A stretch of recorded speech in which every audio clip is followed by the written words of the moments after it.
Hey, AP Art History students, Mr. Bruns here. We're done with Unit 1. This is the Unit 1 review. I'm coming to you from the Art Studio. In Unit 1, 4% of the questions are dedicated to Unit 1.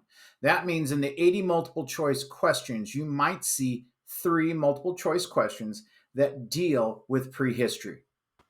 What about FRQs? FRQs in the AP Art History, in the most recent exams, haven't dealt with a lot of prehistory, not sure, but we always need to be prepared. Okay, and the best thing to do is to kind of think about questions as you're studying through this section of like, how could they frame a 15-minute essay that might deal with some prehistory art? So here we want to discuss at least 2 characteristics from the cultures that created the works above. Now, what I chose were works of art that are pretty close to the Neolithic period or are in the Neolithic period. And the big characteristic of the Neolithic period is that we are going from hunting and gathering societies, where instead of moving from place to place, looking for food or changing because of the environment, what we're now doing is that we are domesticating crops. We're now domesticating animals. And because we now have a group of people that are dedicated to agriculture and growing food and having a supply of food, that means we can now have our first indication of a civilization, and that is social stratification, meaning that I have a farm group, I have a labor group, I have a group that might trade, which means we have economics being born at this time, but I have a special group that all they do is create art. Okay, so like our figurines on the right, the Tlahtloco figurines on the right, those were created by artisans and they might have been sold. There's your economics. They might have been sold to somebody to put in as maybe a funerary ritual. The image on the left, our ibex vase that might have held liquids, that might have held grains. We're not really sure, again, because we don't have the writing. But again, we have a special group of people that are creating these works of art.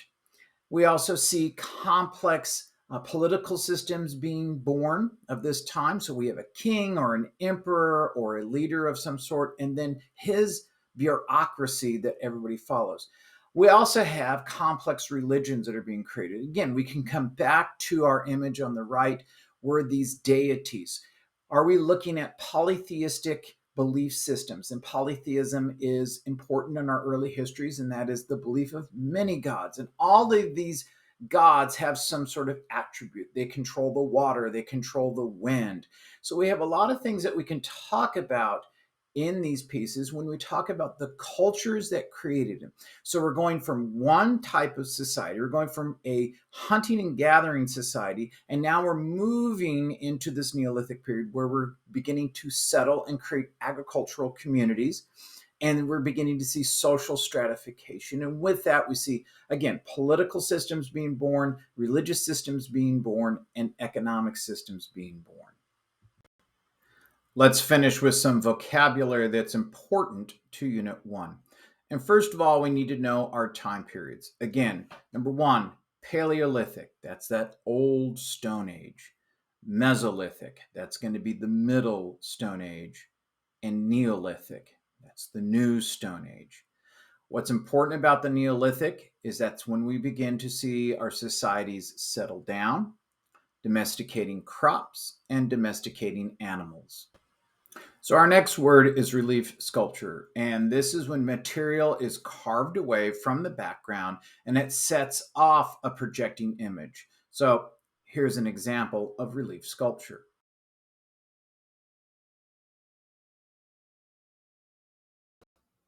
The next word is abstraction, and this is the reduction of shapes and appearances to a basic yet recognizable form.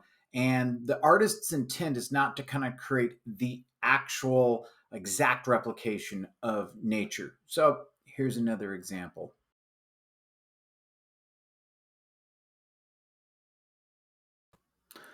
Our next vocabulary word is twisted perspective or composite pose. They mean the same thing, but what we have are our bodies and our heads are in profile. That means we see it from the side.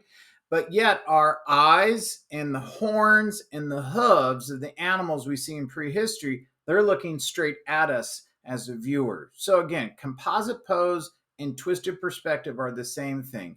Body in profile, head in profile, but the horns or the eyes or the hooves are looking straight at the viewer.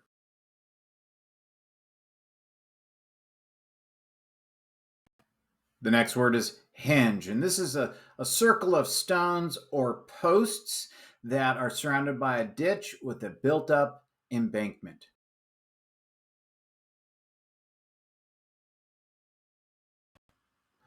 Post and lintel is our next vocabulary word, and this is a very easy architectural style to remember. Just remember you're going to have two posts. These are our verticals, and then on top is going to be a horizontal that goes across. Now, the one thing you have to remember is that the farther you take your posts apart, the weaker the center of the lintel will get. So, what you had to do is bring the posts in nice and close so there wouldn't be any cracking through the middle of the lintel piece.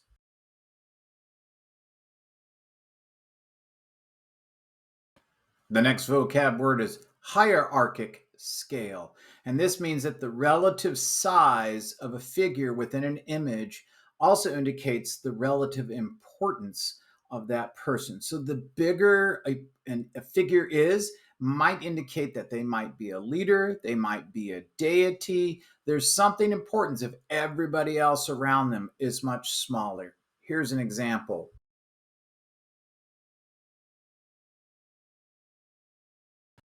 And our last word for our review of Unit 1 is steel.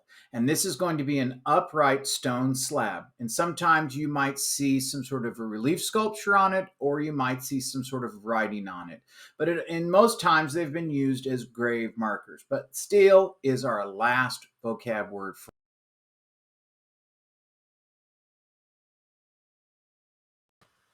Now it's time to review. You've taken notes. I'm going to give you two works of art from prehistory, and I want you to use as many vocab words as you can from these two works of art.